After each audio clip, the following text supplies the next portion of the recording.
Em 1922,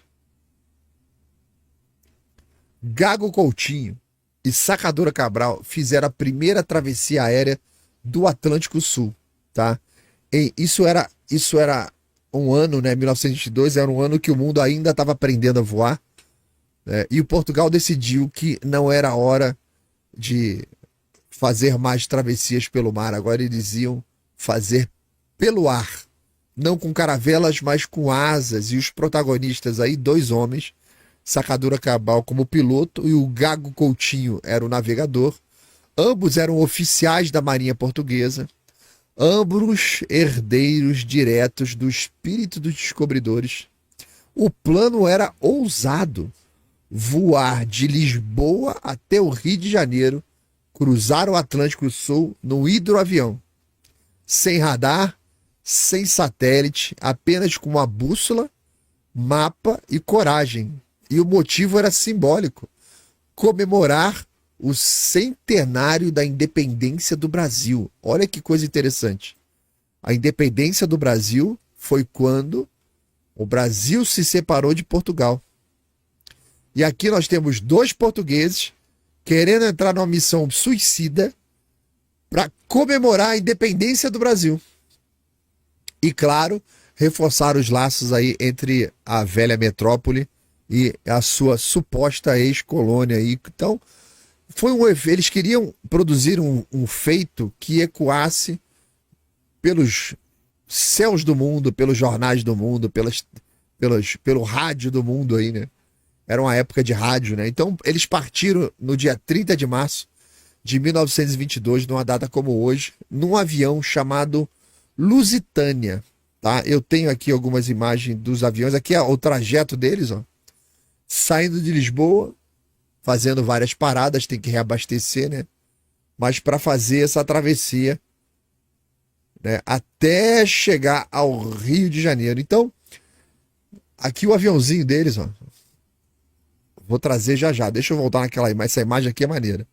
Então, eles queriam que esse feito ecoasse pelo mundo. Eles partiram no avião, o Lusitânia, que é adaptado para longos voos sobre o mar, tá? Equipado ali com um sextante. Eles colocaram um sextante no avião, revolucionário, criado pelo próprio Gago Coutinho, que permitia pela primeira vez navegação aérea e precisa por observação das estrelas. Ele conseguia se localizar por observação de estrelas, né? Então, dias depois, chegaram ao arquipélago de São Pedro e São Paulo, tá? Mas os ventos do destino não foram gentis e o avião Lusitânia caiu nas águas pouco tempo depois. Eles foram resgatados por um navio português, mas eles não desistiram. O Sacadura Cabral e o Coutinho voltaram no segundo avião, agora um avião chamado Pátria, e seguiram viagem novamente. Mas o motor do avião Pátria quebrou antes de chegar a Fernando de Noronha. Mais uma queda no mar, mais um resgate. Cara, olha isso. Mesmo assim, eles insistiram, pegaram o terceiro avião que foi enviado do Brasil, um avião chamado Santa Cruz. E finalmente, no dia 17 de junho de 22, eles conseguem desembarcar no Rio de Janeiro e a multidão os recebeu como heróis do céu. Foram mais de 8.000 quilômetros voados, a maioria deles sobre o mar aberto. Tiveram 2 quedas, 3 aviões, nenhuma hesitação, uma façanha técnica e humana simbólica notável. Ninguém no mundo tinha feito isso até hoje, tá? Até aquela época, né? O Gago Coutinho provou que a navegação aérea podia ser científica, podia ser precisa e podia ser confiável. Ele não errou nenhum destino. Chegou certinho em todos os destinos. Gente, isso até então era tido como impossível de fazer, voando, tá? Sacadura Cabral mostrou que a ousadia portuguesa ainda cruzava os oceanos, mais uma vez, e eles juntos mostraram ao mundo que o Atlântico podia ser vencido também pelo ar. E muito antes de Charles Lindbergh voar de Nova York a Paris, os portugueses já tinham cruzado o Atlântico Sul e entrado para a história da aviação com muita honra e com muita bravura, né? Aqui, ó, Nós temos o avião também posto como museu, né? Ali como museu, como uma peça de exposição. Aqui tá os dois, o Sacadura Cabral, né? E o Gago Coutinho. Gago Coutinho e o Sacadura Cabral. O Sacadura era mais velho. E eles acabaram entrando para a história da aviação mundial com muita honra e muita bravura. São os primeiros a fazer uma travessia atlântica com o avião. 22, cara. Muito tempo antes da Segunda Guerra. E o Sacadura Cabral, piloto destemido, ele não parou. Ele queria mais, planejava novas rotas, ele queria ir de Lisboa para Angola, de Angola para a Índia, queria traçar os céus como os navegadores fizeram com os mares. Ele queria fazer todos os mapas aéreos aí, mas o destino sempre é muito ciumento com os ousados, né? E o destino é sempre muito cruel com os ousados. No dia 15 de novembro de 1924, 2 anos depois, durante um voo sobre o Mar do Norte, Sacadura Cabral desapareceu para sempre. Seu avião ali foi engolido pelas nuvens, pelas ondas frias. Nem ele, nem destroços foram encontrados jamais.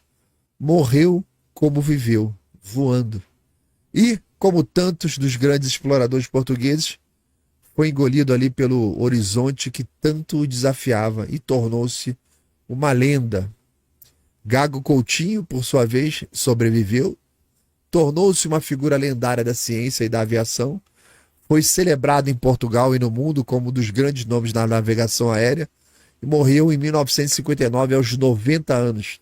Gago Coutinho teve a oportunidade, um homem nascido no século XIX, conseguiu ver os aviões, conseguiu ver os foguetes, conseguiu ver o início da corrida espacial, né? E ele viu o avião que ele ajudou a domar, se tornar o símbolo de uma humanidade mais moderna. E hoje, essa travessia aérea do Atlântico Sul de 1922 é quase esquecida fora de Portugal, inclusive aqui no Brasil, mas foi ela que abriu caminho para a aviação intercontinental e provou que, com coragem e ciência, que o céu também pertence aos que ousam.